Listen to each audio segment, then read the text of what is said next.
D'ailleurs, bonne news, hein. Bonne news. Robert Downey Jr., là, dans une interview il y a pas longtemps, il a dit « Oui, j'aimerais bien être de nouveau Iron Man. » Alors qu'avant, il était ferme sur un non. Et là, il a dit « Oui, j'aimerais bien. » Bon, ce serait cool de le voir au moins à la fin de la licence, voilà. Hein. Bon, clairement, sans lui, en fait, il n'y a pas de Marvel, en fait. En fait, ils ont tout essayé. Ils ont quand même créé un très bon Captain America. Ils ont quand même créé un très bon Thor. Dont les films ont marché, mais qui sont pas forcément très bons, les films.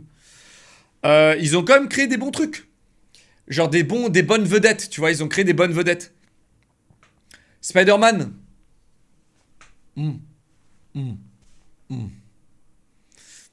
Tu vois, je suis un peu mitigé. Je trouve que le Spider-Man, il est ok. Il est ok tiers, tu vois.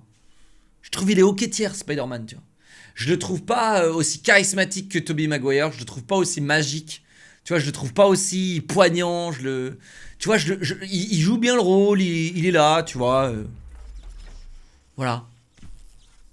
Il est là, mais il est pas là, quoi.